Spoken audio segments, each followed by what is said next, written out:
गोविन्दाय नमो नमः। श्रीकृष्णाय नमो नमः। नारायणाय नमोस्तुते।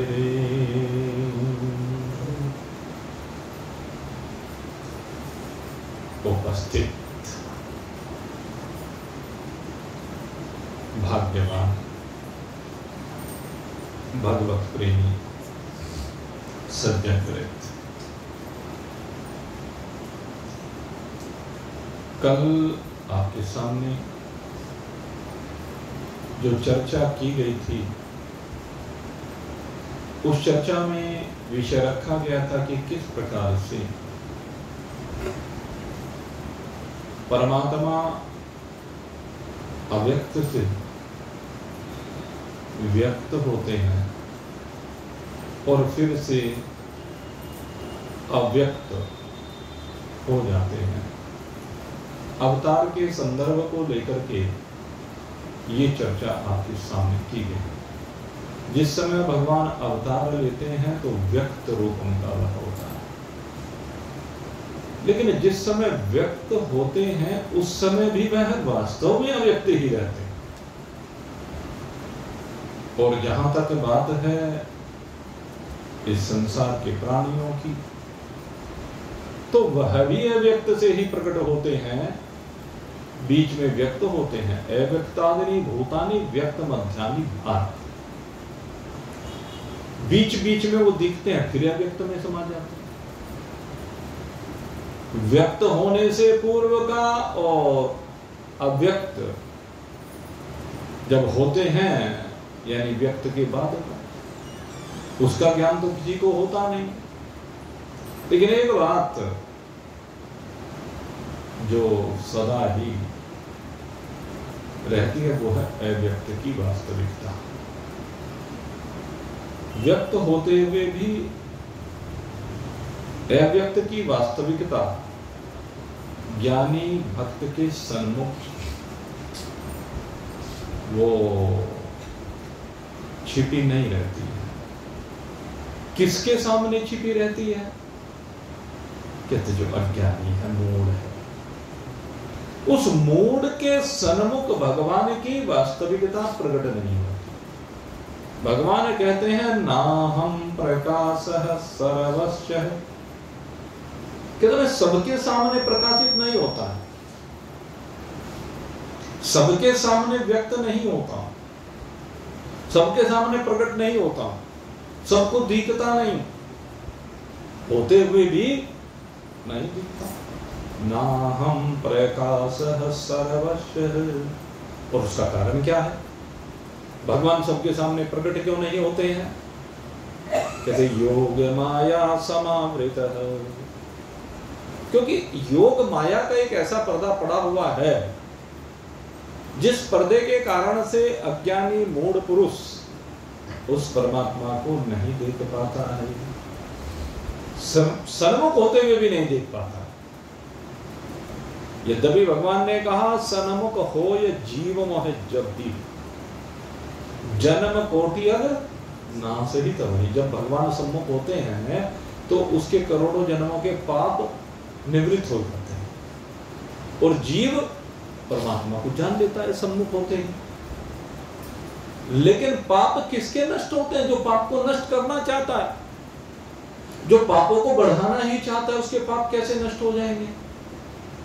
जो घड़े में से कीचड़ निकालना ही नहीं चाहता तो उसके घड़े में तो कीचड़ भरा हुआ है। इसलिए सम्मुख होते हुए भी भगवान उसको दिखाई नहीं देते हैं, और जिसको देख जाते हैं भगवान के स्वरूप को प्राप्त हो जाता है। क्योंकि ये जिसके आगे माया का पर्दा नहीं होता उसको भगवत दर्शन हो जाता है, उसके पापों का विनाश होकर के भगवान कहते हैं जब उसके पाप विनिष्ट हो जाते हैं, सन्मुख हो ये जीव मोह भी जन्म कोटि अगर नाश, करोड़ों जन्मों में जो पाप किए हुए सब नष्ट हो जाते हैं। और उसको मेरा दर्शन हो जाता है। और मेरे दर्शन का फल क्या है? मम दर्शन फल परम अनुपम, जीव पावन निज सहज स्वरूप। तो जीव मेरे वास्तविक स्वरूप को प्राप्त हो जाता है। ये बात है ज्ञानी के लिए। लेकिन जो मूढ़ होता है वो तो जानना ही नहीं चाहता है भगवान को, वो मानना ही नहीं चाहता है भगवान को। जैसे कंस का उदाहरण दिया, वो भगवान को जानना नहीं चाहता, वो तो और अधिक पापों में लिप्त है। भगवान की महिमा को प्रत्यक्ष देखने के बाद भी, अगर हम रावण की बात करें तो रावण ने तो 2-4 असुरों की उस शक्ति का विनाश होते हुए सुना मात्र। एक तो मारी, सुबाहु, ताड़का, खर और दूषण, इनके बारे में सुना जो बहुत दूर थे उससे। लेकिन कंस को देखिए, जिसने जन्म के साथ ही अपनी शक्तियों का प्रकटन प्रारंभ कर दिया। उसने तो, उसके लोग तो रोज देखते थे, उसने तो केवल एक शूर्पणखा से सुना। लेकिन कंस को तो रोज सुनने को मिलता था भगवान की महिमा के बारे में। लेकिन उसके बावजूद भी भगवान उसके सम्मुख नहीं हुए, क्योंकि काल बुला रहा था, उसे अभी काल के गर्त में जाना था। इसलिए उसको भगवत दर्शन नहीं हुआ, क्योंकि वो मूढ़ है। मूढ़ो यम नाभिजानाति, ऐसे जो मूढ़ हैं भगवान कहते हैं वो मुझे जान नहीं पाते हैं, उनके सामने में प्रकट भी नहीं होता हूं। माया का पर्दा उनकी आंखों के सामने सदा पड़ा रहता है, वो काला पर्दा, जीना जीना भी पर्दा नहीं है। जिज्ञासु के सामने तो जीना जीना पर्दा है। पर्दा तो जिज्ञासु के सामने भी है, अज्ञानी तो जिज्ञासु भी है। जिज्ञासु को भी हमारे यहाँ अज्ञानी ही कहा गया, ज्ञानी नहीं कहा गया। ज्ञानी तो उसको कहा गया जिसको परमात्मा की प्राप्ति होगी। अदरवाइज बाकी सब के सब आर्थ जिज्ञासु अर्थार्थी, ये जो तीनों प्रकार के अन्य भक्त कहे गए हैं, ये सारे ही अज्ञानी हैं। अज्ञानी यानी जिसका ज्ञान निवृत्त नहीं हुआ। लेकिन इसमें भी कैटेगरी है। जैसे आप शीशे को देखते हैं, शीशा एक तो बिल्कुल पारदर्शी होता है, लेकिन होता है शीशा जो बिल्कुल प्लेन शीशा है, बिल्कुल स्वच्छ शीशा है, उस शीशे के दूसरी ओर भगवान है। तो भगवान के दर्शन स्पष्ट से हो रहे हैं, लेकिन अभी शीशा बीच में है। दूसरे क्या है, शीशा थोड़ा सा धुंधला है, थोड़ा सा उसमें कलर है, तो उसे भी भगवान तो दिख रहे हैं, लेकिन अभी थोड़े से गुणों में दिख रहे हैं। उसे भगवान कैसे दिखते हैं? सगुण दिखते हैं। फिर थोड़ा सा और, जैसे ये लगे हुए हैं शीशे, इनमें से भी बाहर का भगवान का रूप दिखता है, लेकिन ये रजोगुण के भाव से दिखता है भगवान।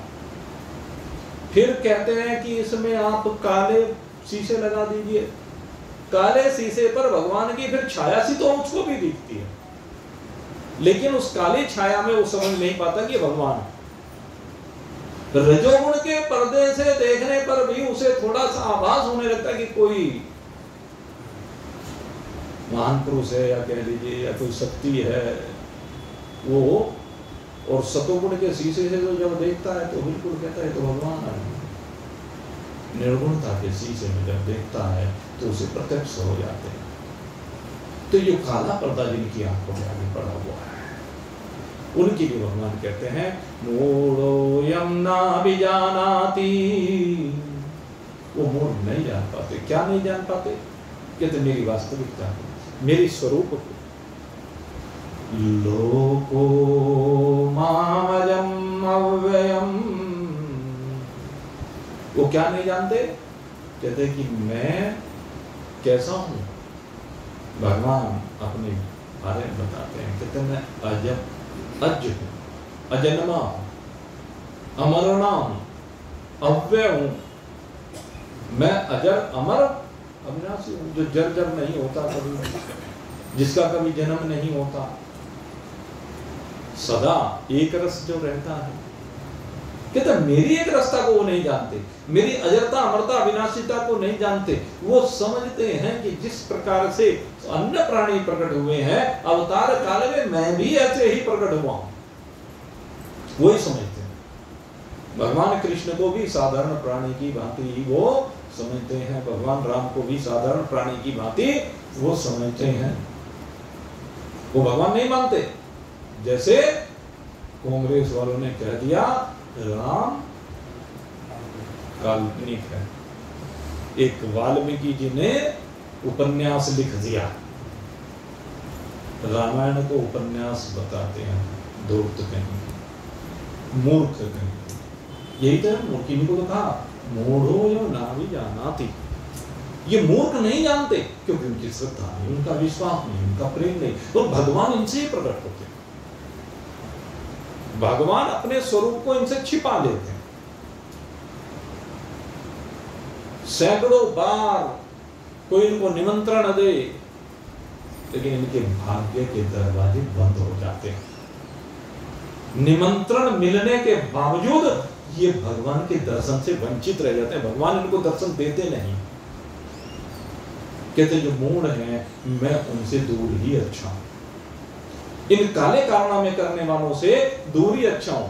भगवान उनको दर्शन भी नहीं देना चाहते जो मूढ़ होते हैं। कहते हैं पहले काले पर्दे को हटाओ, पहले अंदर श्रद्धा को लाओ। आपने बहुत बार देखा होगा बना बना कार्यक्रम रह जाता है, तो भगवान की इच्छा के ऊपर निर्भर करता है। कई बार ज्ञानियों का भी रह जाता है, अज्ञानियों की क्या बात करें, लेकिन वो उसके लिए फिर से प्रयास करता है, बार बार प्रयास करता है, लेकिन वो रह गया सो रह गया। उनके मन में उसको लेकर के कोई पछतावा नहीं, कोई पश्चाताप नहीं, कोई दुख नहीं। लेकिन जिनका रह गया कहते हैं फिर बाद में जब उनको दर्शन होता है तो बड़ा दिव्य होता है, वो साधक को और पक्का करते हैं, उसके भावों को और प्रभावी बनाते हैं, उसके प्रेम को और प्रगाढ़ करते हैं। ये भगवान की विशेषता है। तो कहते हैं कि ऐसे अज्ञानी मेरे वास्तविक स्वरूप को नहीं जान पाते हैं। हे अर्जुन, तो इस वास्तविकता को समझ। कहते हैं जितने भी प्रकार के प्राणी हैं, जितनी भी प्रकार की जड़ चेतन प्रकृति है, चाहे पूर्व काल की बात कर, चाहे भूत वर्तमान की बात कर, चाहे भविष्य में जो होने वाली है, तू ये जान कि ये सारी की सारी मेरे से ही प्रकट होती है। ये जो भी सृष्टि बनी है कहते उसको मैं जानता हूं। भूतकाल में जितनी भी सृष्टि हुई है, लेकिन तानी अहम वेद सर्वाणी, उन सबको मैं तो जानता हूं, लेकिन सांसारिक प्राणी नहीं जानते। सांसारिक प्राणियों को पता नहीं इस प्रकृति के बारे में, इस संसार के बारे में, इस संसार के पूर्व जीवों के बारे में, लेकिन मुझे सब पता है। और जहां तक मेरी बात है, चलो उसको तो जानना ना जानना अलग बात है, मैं तो सब कुछ को जानता हूं, लेकिन जहां तक मुझे जानने की बात है, अब बात तो भगवान को जानने की है। अब जीवों को जान लिया, संसार के पदार्थों को जान लिया, तो उससे क्या मिल जाएगा? किसी ने फिजिक्स में जो विषय आते हैं उनको जान लिया, केमिस्ट्री के विषय को जान लिया, बायो के विषय को जान लिया, मैथ्स के विषय को जान लिया, लेकिन जानने से क्या जाना? जैसे वो कथा आती है ना, एक बार एक गांव का बहुत पढ़ा लिखा एक युवा, गांव का था बहुत, लेकिन बहुत लंबे समय के बाद उसके मन में आ चलो एक बार गांव घूम गया। और जब वो गांव से के लिए चला तो रास्ते में नदी पड़ती थी। अब वो नदी पर पहुंचा तो नाव लगी हुई थी, वो नाव में बैठ करके नदी पार करने लगा। लंबा रास्ता था, पहले नदियों से यात्रा हुआ करती थी, एक जगह से दूसरी जगह नदियों से ही चला जाया करते, पार ही नहीं की जाती थी, अभी तो नदी से ही जाया करते थे। तो अब वो जा रहा था, रास्ता लंबा था, उसने मल्लाह से कहा, भैया तुमने केमिस्ट्री पढ़ी है? कहने लगे, भाई केमिस्ट्री क्या होती है? तुम्हें नहीं पता? अरे केमिस्ट्री में सारे रसों का ज्ञान होता है, सारे तत्वों का ज्ञान होता है। इस सृष्टि में जो जो कुछ है उसके गुण धर्मों की बात की जाती है। फिर तुमने नहीं पढ़ी? नहीं भाई, मैं तो जानता नहीं है केमिस्ट्री क्या होती है। कहने लगे, अच्छा तेरा तो जीवन 25% बेकार हो गया जो केमिस्ट्री में है। अच्छा तूने फिजिक्स तो पढ़ी होगी? फिजिक्स किस बीमारी का नाम है? उसमें जो लाइट है इसकी जानकारी मिलती है, साउंड की जानकारी मिलती है, दुनिया भर की बातें फिजिक्स में भाई। सारे अंतरिक्ष की जानकारी सारी फिजिक्स में भरी हुई है। फिर तूने नहीं जानी? नहीं भाई, मैं तो कभी स्कूल गया ही नहीं। अच्छा कहने तेरी तो 50% जीवन बेकार हो गया। मैथ्स पढ़ा है? नहीं, 75% जीवन। इतने में नाव जो है वो मझधार में फंस गई, डामाडोल होने लगी। कहने लगे, बाबूजी, हाँ, कहने तैरना सीखा है? कहने लगे, नहीं तैरना तो नहीं सीखा। कहने लगे, मेरी तो 75% जिंदगी खराब हुई, तेरी तो अब 100% जिंदगी खराब हुई। कहने क्या हुआ?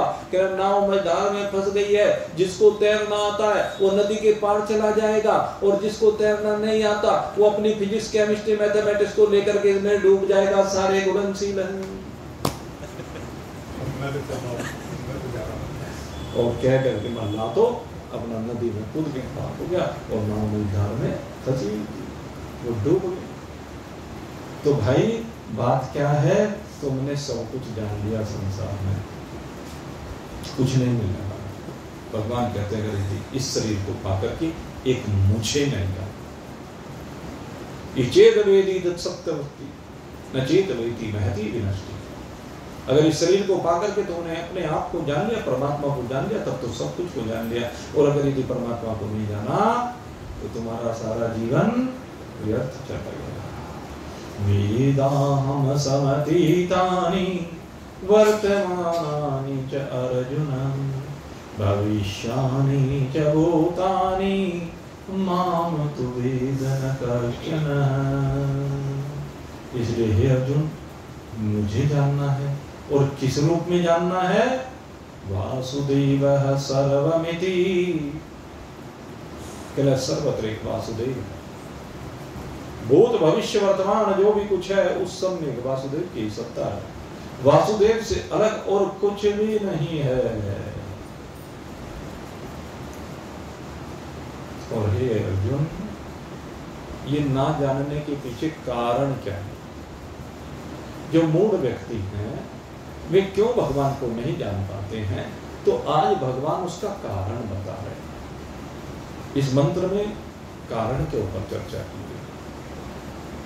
इच्छा द्वेष समोत्थेन द्वंद्व मोहेन भारत सर्वभूतानि सम्मोहम् सर्गे यान्ति परं तपः।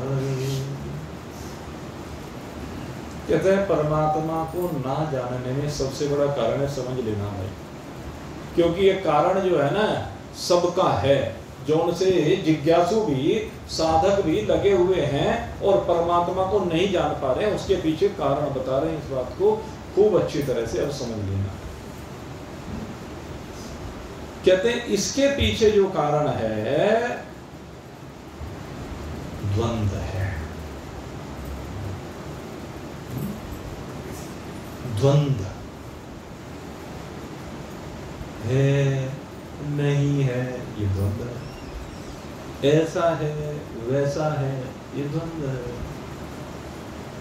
है कि नहीं है, ऐसा है कि वैसा है, ये क्या है? द्वंद्व है। जो किसी एक निश्चय पर नहीं पहुंच पाता, जो फंसा रहता है, जो विश्वास नहीं करके देता, सुनता तो है पर मानता नहीं। हमारी सबसे बड़ी समस्या क्या है? सुनते हैं, मानते नहीं।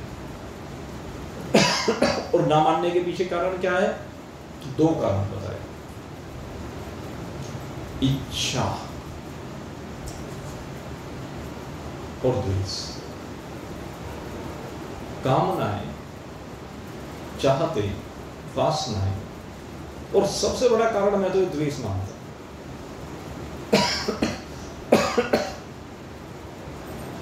सबसे बड़ी दिक्कत क्या है? द्वेष। एक राग है और एक द्वेष है। ये जो द्वेष है ना, ये साधक के जीवन में सबसे बड़ी बाधा है। अपनी मानसिकता को साधक ठीक ना करे, जानते हुए भी इस मन को सीधा नहीं करना चाहता, इस मन के विकारों को दूर नहीं करना चाहता, इस मन में कूड़ा कचरा भर रखा है और उस कूड़े कचरे को बार बार बाहर निकालता है।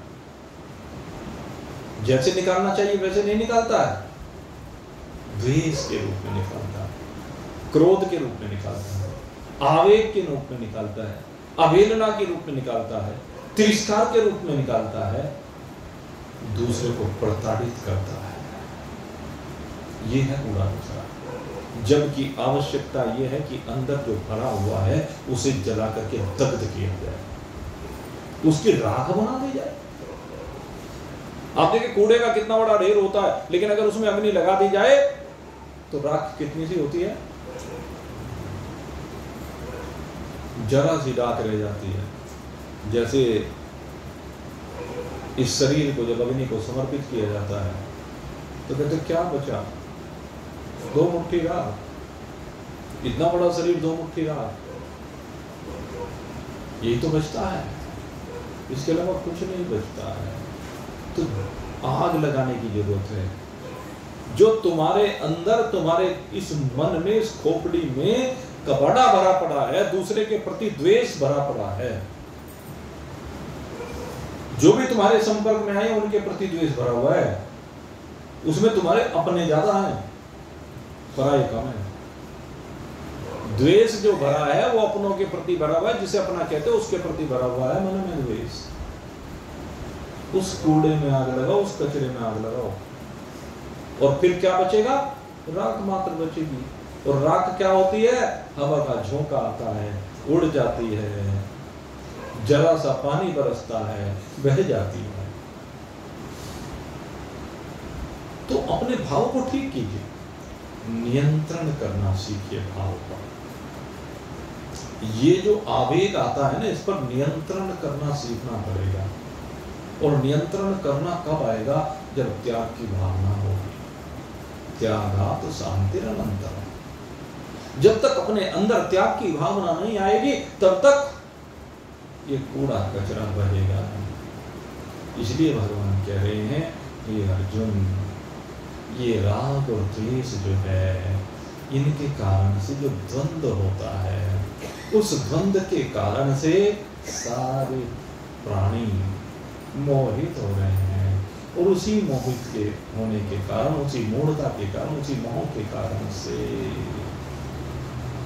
बारंबार क्या हो रहा है? सर्वभूतानि सम्मोहं सृगेयान्ति परन्तपः। वे सब बारंबार दौड़ रहे हैं। कहां दौड़ रहे हैं? कहते शरीरों में दौड़ रहे हैं। कौन से शरीरों में दौड़ रहे हैं? तो कहते हैं वो न जाने कितने प्रकार के शरीर हैं भाई, कैसे कैसे शरीर। कोई रेंगने वाला, कोई तैरने वाला, कोई उड़ने वाला, कोई 2 पैर वाला, कोई 4 पैर वाला, कोई इससे भी ज्यादा पैर वाला। इन शरीरों में बारंबार दौड़ते रहते हैं। इसलिए भगवान कहते हैं, सर्वभूतानि सम्मोहं सृगेयान्ति परन्तपः। हे अर्जुन, इस मूढ़ता का विनाश कर, इन द्वंद्वों का विनाश कर। कहते हैं अगर जिसने अपने मन के द्वंद्वों का विनाश कर दिया है, भगवान पीछे आया था ना, निर्द्वंदो ही महाबाहो, आपके ध्यान हो, पूर्व में आया था, निर्द्वंदो ही महाभावो सुखम बंधात प्रमोच्यते। जो निर्द्वंद हो जाता है, सीधी सी बात है, ये संकल्प और विकल्प, भाई इन संकल्प और विकल्पों को खत्म करो। और संकल्प और विकल्प कब खत्म होंगे? जब जरा ये इच्छाएं संकुचित हो जाए। इन इच्छाओं को संकुचित करो, फैलने मत दो, विस्तार मत दो। हमने सबसे बड़ी समस्या क्या पाल रखी है? हमारी वासना इतनी बढ़ती चली जाती है, इच्छा इतनी बढ़ती चली जाती है, अपनी उम्र को नहीं देखता है कि मेरी क्या उम्र हो गई है, अब कितने समय मुझे लेना है, कितना संग्रह करके अब मैं करूंगा क्या। जरा विचार करके देखो, अरे जो कुछ तेरे पास संग्रह है, पहले इससे तू जरा उपयोग कर ले। तेरे मरने के बाद सारा क्या होगा? कबाड़ा बनेगा। उस सारे का कबाड़ा बन जाना है।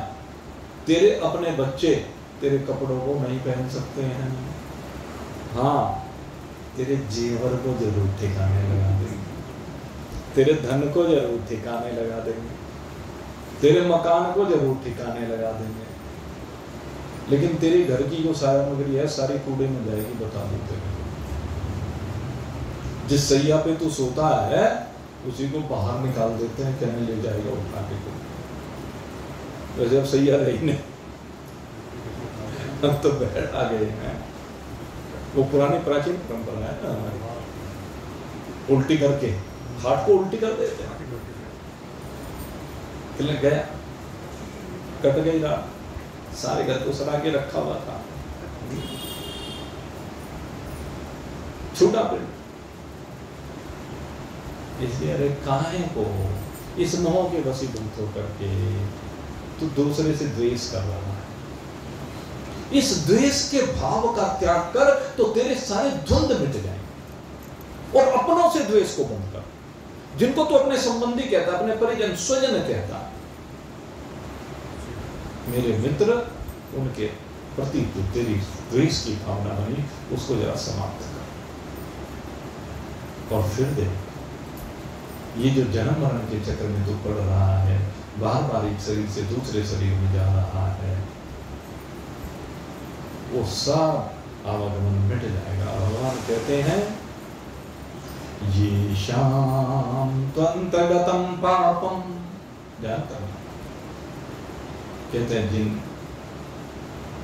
भक्तों के, जिन साधकों की, ये शाम त्वंतः गतम पापम, जिस भी भक्त के पापों का अंत हो गया है। पापों का अंत हो गया, कैसे अंत हो गया? उसने ज्ञान की अग्नि में जला करके पापों को भस्म कर दिया है। जनाम पुण्य कर्मणाम, पुण्य कर्मों का इतना संग्रह हो गया है। पुण्य कर्मों के प्रभाव से जो ज्ञान की अग्नि प्रज्वलित हुई है, उसने जला करके पापों को नष्ट कर दिया। और उसका प्रभाव क्या हुआ है? जब व्यक्ति पुण्य कर्म करता रहता है, पुण्य कर्म करने से मतलब है जब दूसरों के लिए जीवन को जीता, अपने लिए जीवन तो पशु जीते, जीना उसका जो औरों के लिए जीता है, जो दूसरों के लिए जीता है, उसी को पुण्य कर्म कहा गया है। और उसी के पाप निवृत्त होते हैं, उसी के पाप नष्ट होते हैं, उसी के पाप दग्ध होते हैं, जल जाते हैं, राख बन जाते हैं। और एक बात और बताऊं, आपने देखा होगा जब यज्ञ किया जाता है, सब कुछ खा पी करके जो भस्म बचती है, वो भस्म भी पवित्र हो जाती है। होती है कि नहीं होती? सब घरों में चूल्हे जला करते थे, चूल्हों में राख बचा करती थी। उस राख से क्या होता था? सारे बर्तनों का प्रक्षालन उसी से होता था। व्यक्ति जब सोच के लिए जाता था तो वहां से आता था, तो उसी राख से मार्जन होता था। राख इतनी पवित्र मानी गई है, तो पापों की भी राख चाहे क्यों ना हो, चाहे वो पापों की राख क्यों ना हो, वो भी पवित्र हो जाती। जल गए पाप तो ना, अब राख बची, भस्म बची, उस भस्म को तो मस्तक पे धारण किया जाता है। इसलिए कहते हैं कि पाप जल करके जिसके भस्म हो जाते हैं, ऐसे जो साधक होते हैं उनका फिर क्या होता है? ते द्वंद्व मोह विनिर्मुक्ता। क्या है? वो द्वंद्व और मोह से विनिर्मुक्त हो जाते हैं, मुक्त हो जाते हैं। ते द्वंद्व मोह निर्मुक्ता। अब जब मोह ही नहीं है तो द्वंद्व कहां है? सारे द्वंद्व का कारण ये मोह है। मोह सकल जगत दिन कर मूला ताप है पुनि उपदेश बहुविध से। सारी बीमारी की जड़ ये मोह है। सारे द्वंद्व इसके कारण से होते हैं। और जिसका तू मोह करके पाप कर रहा है, एक बात और बता दूं तुझे, इस बात को समझ लेना। आज जिसके मोह के कारण से तू पाप कर रहा है, जिसके मोह के वशीभूत होकर के, कल उससे भी द्वेष करेगा। और इसका सबसे बड़ा प्रमाण बचपन का भाई, जवानी का भाई और बुढ़ापे का भाई। देख लो, सब अपने अपने घरों में झांक करके देख लो। एक बचपन का भाई है जिसमें भाई भाई के लिए प्राण देने को तत्पर रहता है। एक जवानी का भाई है, विवाह शादी बाल बच्चे होने प्रारंभ हो जाते हैं तो दोनों भाइयों के बीच में अब दूसरा मोह आ जाता है, बच्चों का मोह आ जाता है और उनका मोह घटने लगता है। फिर भी थोड़ा बहुत सहयोग बना रहता है। और एक बुढ़ापे के भाई हैं, भाई को भाई फूटी आंखों नहीं सुहा के देता है। 90% घरों की स्थिति है। 10% भी घर ऐसे नहीं है जहां भाई भाई के बीच में प्रेम हो। अब सर्वत्र देख लीजिए यही स्थिति है।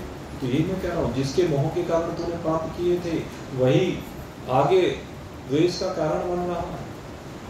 इसलिए बार बार हमारे महान पुरुष कहते हैं, मोह की दलदल से बाहर निकल। जब तू मोह की दलदल से बाहर निकलेगा तभी मेरे कहे हुए को सुनने लायक होगा, समझने लायक होगा।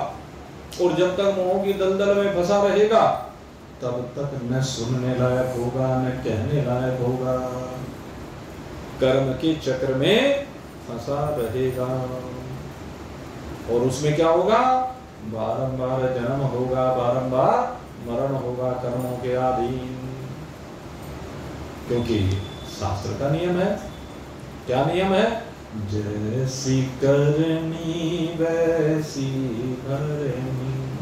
यही नियम है ना। जैसी करनी वैसी भरनी, जो बोया सो पाया है। जैसी करनी वैसी भरनी, जो बोया सो पाया है। आज नहीं तो कल कर्मों का, आज नहीं तो कल कर्मों का फल आगे आ जाना है। आज नहीं तो कल कर्मों का फल आगे आ जाना है। जैसी करनी वैसी भरनी, जो बोया सो पाना है। इसी नियम से बंधा हुआ है देखो ये संसार। इसी नियम से बंधा हुआ है देखो ये संसार। यहाँ किसी की जीत न समझो, नहीं किसी की हार, यहाँ किसी की जीत न समझो, नहीं किसी की हार। जीता यम के द्वार गया, हारे का हरि ठिकाना है। जीता जम के द्वार गया, हारे का हरि ठिकाना है। आज नहीं तो कल कर्मों का फल आगे आ जाना है। जैसी करनी वैसी भरनी, जो बोया सो पाना है। आज नहीं तो कल कर्मों का फल आगे आ जाना है। सुख दुख बन कर जन्म जन्म की, जन्म जन्म की बात करें, बहुनी निर्वचितानि जन्मानि त्वच। अर्जुन में जितने भी जन्म हो चुके हैं, अर्जुन को यही कहा होगा, सुख दुख बन कर जन्म जन्म के कर्म सामने आते।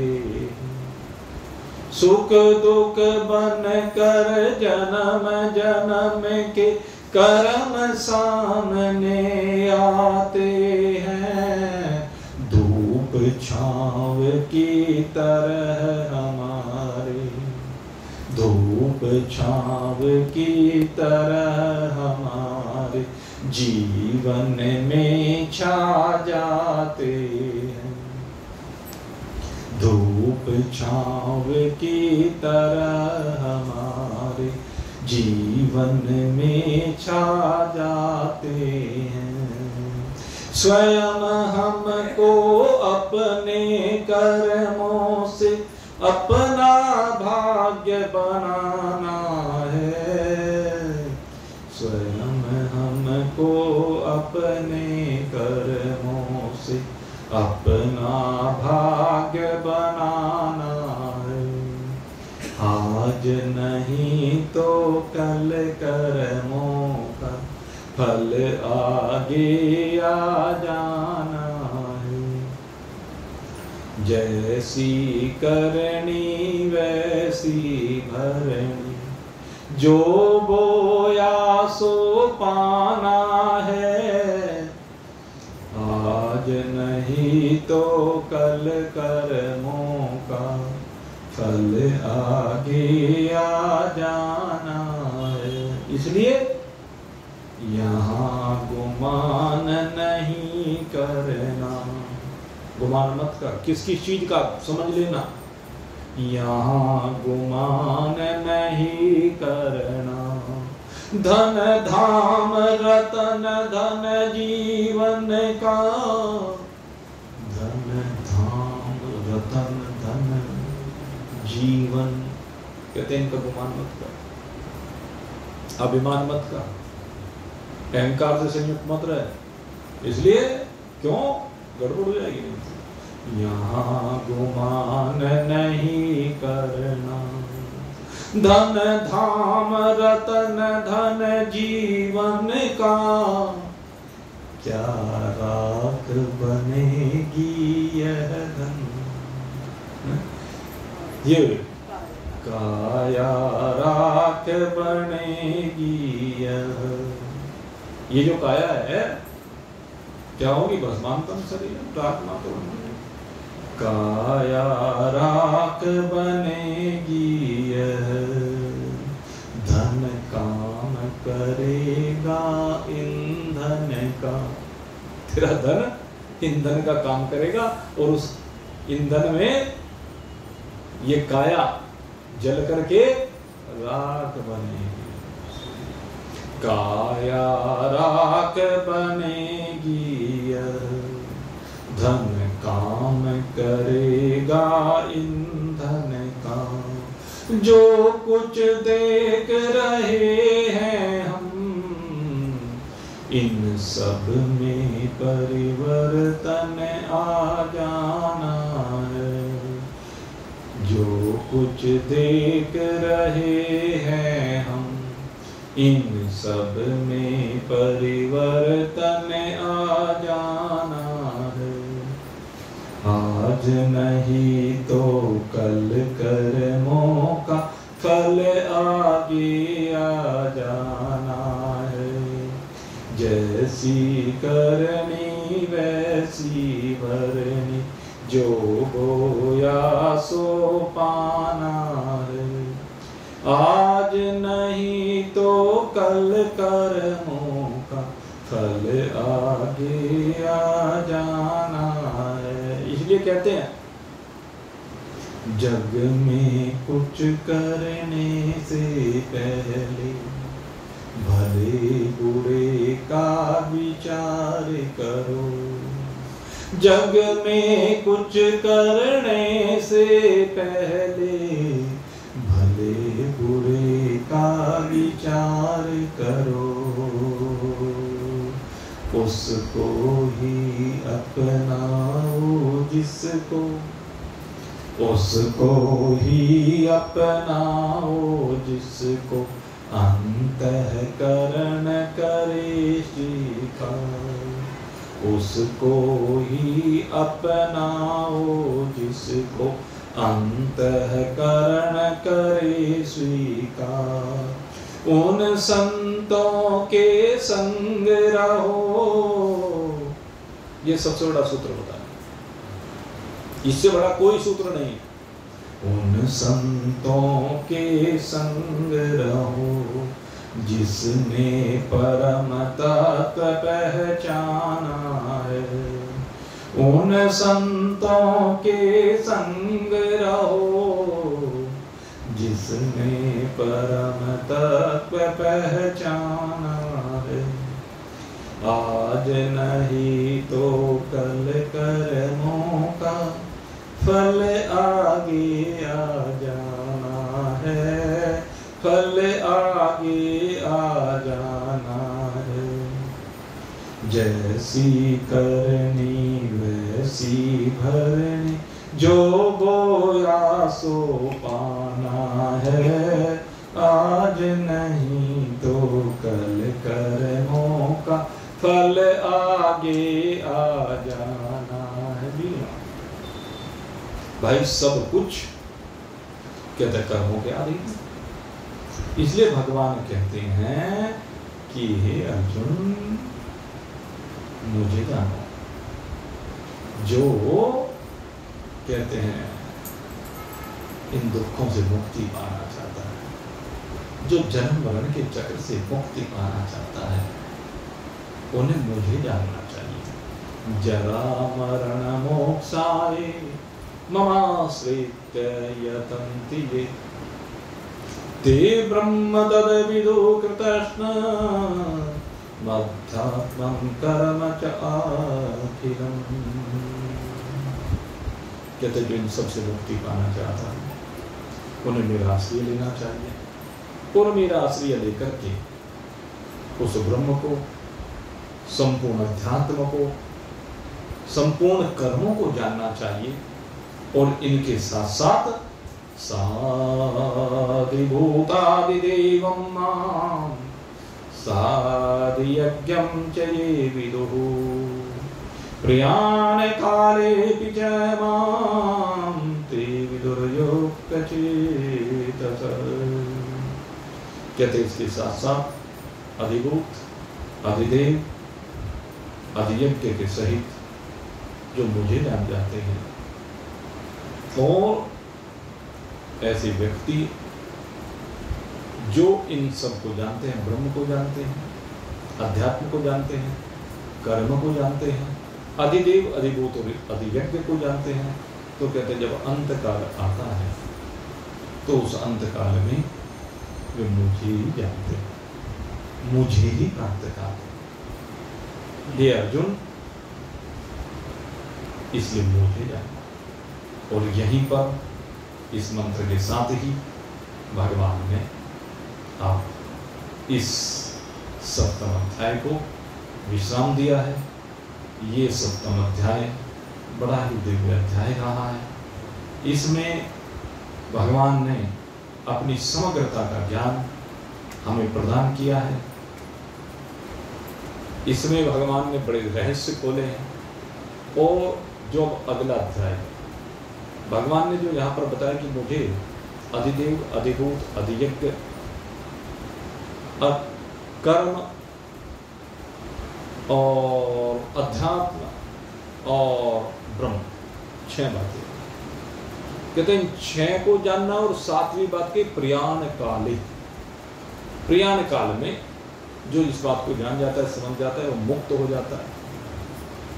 अब इसी विषय को लेकर के 8वां अध्याय का शुभारंभ किया गया और ये जो 8वां अध्याय है, ये गीता जी के श्रेष्ठतम अध्यायों में से एक अध्याय है। और हमारे जीवन में सबसे ज्यादा जो शंकाएं हमें होती हैं, वो इसी अध्याय में उनका निवारण किया गया। क्योंकि जितनी शंकाएं हैं वो व्यक्ति को मरण के संदर्भ में सबसे ज्यादा समस्याएं होती हैं। ईश्वर के स्वरूप को लेकर के सबसे अधिक शंकाएं होती हैं, संशय होते हैं। तो इन सब संशयों का समाधान इस 8वें अध्याय में किया गया है। यहीं पर आज हम इस 7वें अध्याय को विश्राम दे रहे हैं। ओम तत्सदिति श्रीमद्भगवद्गीता उपनिषत्सु ब्रह्म विद्यायाम योग शास्त्रे श्री कृष्ण अर्जुन संवादे ज्ञान विज्ञान योगो नाम 7वाध्यायः। हरि ओम तत्सत्, हरि ओम तत्सत्, हरि ओम तत्सत्। बोले आनंद कंद श्री कृष्ण भगवान की जय। मोर मुकुट श्यावर रामचंद्र उमापति पवन सुत बोलो भाई, बोलो भाई, जय जय जय जय जय बोलो सचिया जोता वाली माता तेरी सहाय।